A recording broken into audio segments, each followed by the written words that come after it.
Welcome back. So today I'm actually working on this 1987 325E, which has late model bumpers and a whole bunch of other stuff done to it, including a 24 valve. I actually started talking to this guy. He got my email address, I'm not sure how, but he's like, I need a steering rack replaced in my 87 325i. So I bought all the parts thinking that it was just a standard 87 3 series, but unfortunately you need a different power steering pressure line and some other stuff for a 24 valve car. And when he actually showed up on my driveway yesterday here, I recognized the car immediately because I owned this thing from 2010 to 2011 back in the day. It's in a little bit worse shape now, but not by much, and it still sounds pretty good when you start it. So what we're doing today is a Z3 2.7 lock-to-lock steering rack, along with new power steering hoses. And then I found out the radiator is leaking yesterday, so I just grabbed one of those as well. That's actually from my ZHP car that I took apart just a month ago.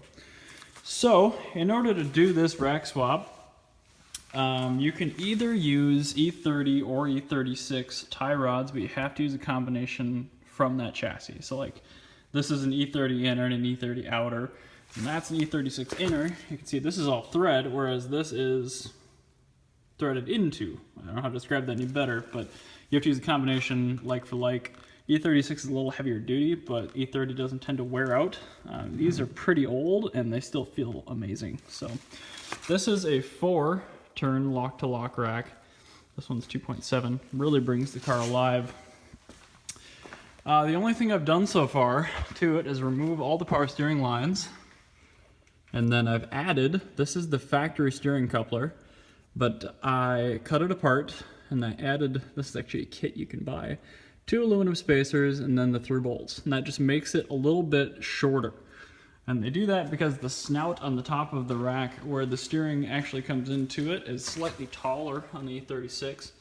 Really hard to tell, and it's at a slightly different angle as well. So what does that mean for you? Not really much, just the fact you got to put some extra stuff in there. The kit also comes with these spacers, which is supposedly to put between the rack and the subframe. When I actually shove this in, I'll check and see if those are even necessary. They might not be with the Z3 rack, but we'll see.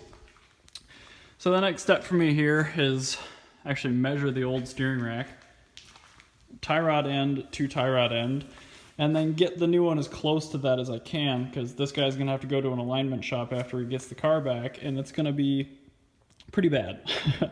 There's gonna be a couple degrees of toe in it probably, so they'll sort all that out, but I like to make it as good as I can make it, just to kind of save the tires a little bit. So I'm gonna screw those on and then kind of show you guys what I did there, and then move on to actually throwing that thing in the car. So after eyeballing it and getting it all wound together, just kind of hold it up there and lightly thread these on just so they stay in place. The rack in this car originally used the rear bolts, however these hard lines right here prohibit that from happening. So luckily there's, looks like just enough room between the oil pan and the rack to run the front bolts. No, there's enough room on this side. I'm not exactly sure what's going on there. I may try to bend the bolts and get it into the rear bolt hole yet on the subframes. It feels like it fits better back there. But anyway, you do have to use those spacers because there's quite a bit of room between the top of the rack and the subframe up there. That's shown by the bolt right up here. That's all open void up there. So yep, grab those spacers, slide them in there, and then you can bolt the rack into the subframe at this point. This may very well be the worst part of a steering rack job on an E30. It's getting the bolt not through that little spacer washer, which is pretty easy, but it's getting that whole thing through the upper slot on the subframe up there. The way to do this is either get a giant pry bar and tilt the rack up, or if you have access to a lift and a hydraulic transmission jack, that'll do it too. I have a tremendous amount of weight on it right now to get it to do this, but once you've got it this far, just take your hammer. You're gonna hate me because that looks so easy, and it's not. But once you got those through, put the nuts on the top, tighten them down, and then we're ready to start putting lines on it and then dealing with the steering coupler.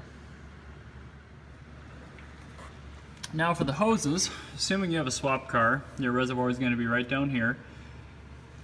This hose right here is your feed line from your reservoir to your pump, and then that line there goes to the feed on the rack right there, and then the top rack bolt and this one here on the ZF style pump is your pressure line.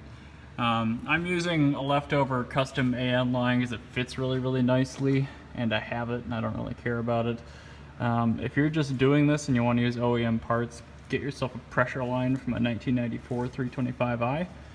That'll work beautifully. If you've got a Luke style pump with a little bit bigger banjo on it, get yourself a hose from a 1998 E36 323 IS, and that'll work. As far as these hoses are concerned, just get yourself some old E30 ones because they have just hose clamp fittings. And then just replace the hose with, see if I can show you here.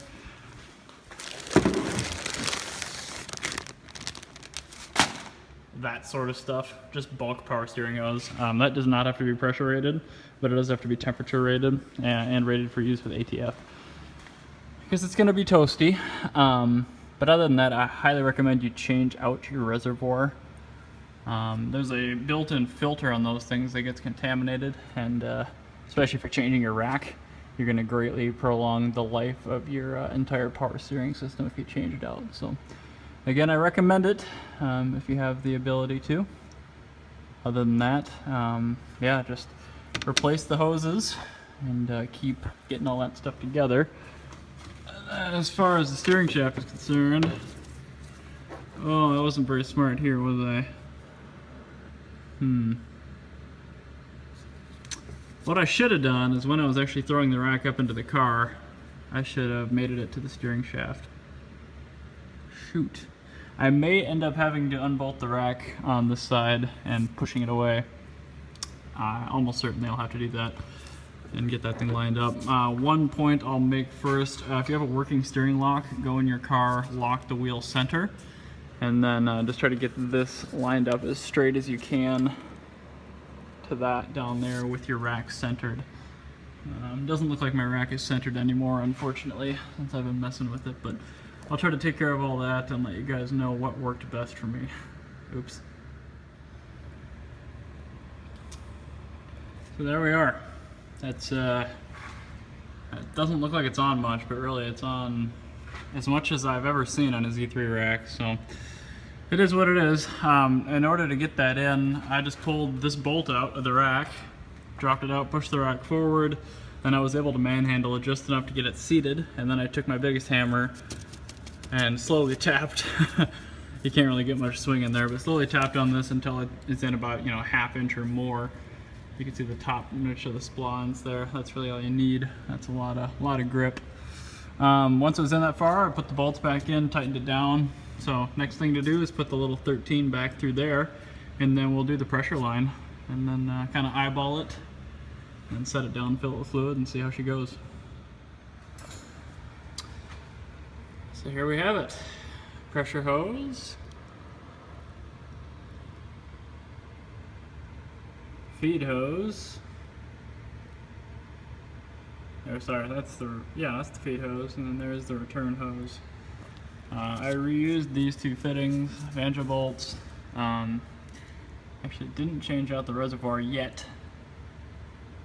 I do have a brand new one, but just making sure everything fit first. That's actually easier to do bottom side. You can see that little 10 mil right there.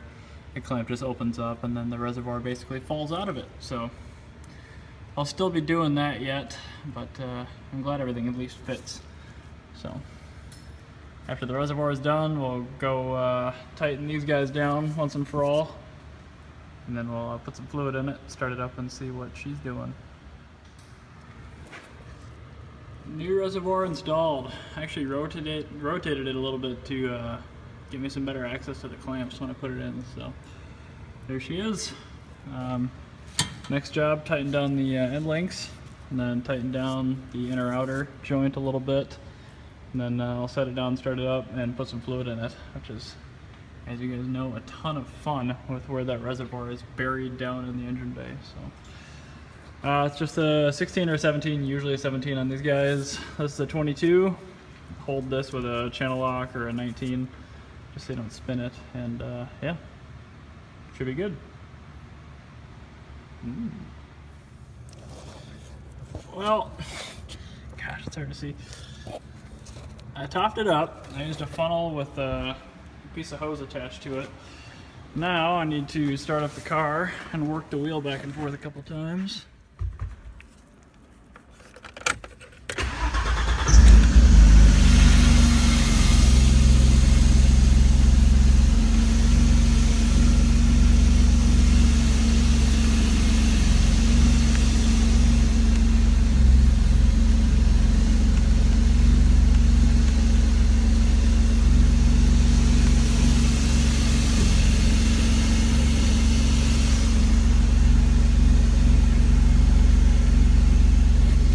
Feels like it's binding a little bit on the steering coupler or something.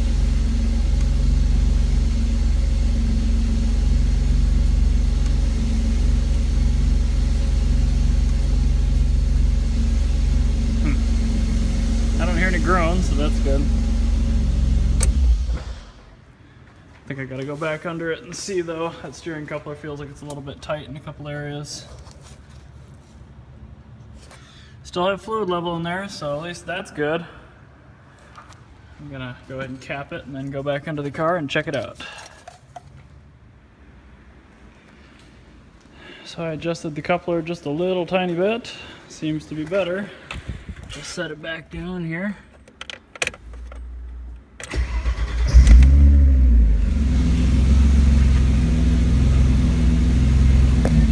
Oh yeah.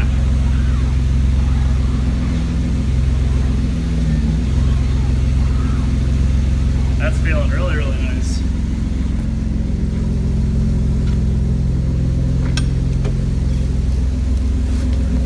This car sounds amazing.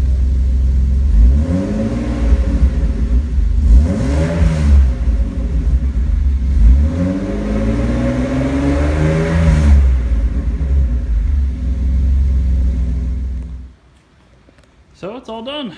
I even put a radiator in it for the guy, and his rear shock was completely missing a bolt on the bottom, so ta-da, new M42 radiator. It should be a lot of fun with the Z3 rack. I eyeballed the alignment, but the thing's got like -3 or 4 degrees of toe in it. You can see this side's turned in a little bit, and this side's turned in a little bit. It's gonna be an interesting drive. So anyway, interesting little car, but now I gotta put that away, and I'm actually gonna take this for a drive. Thanks for watching as always.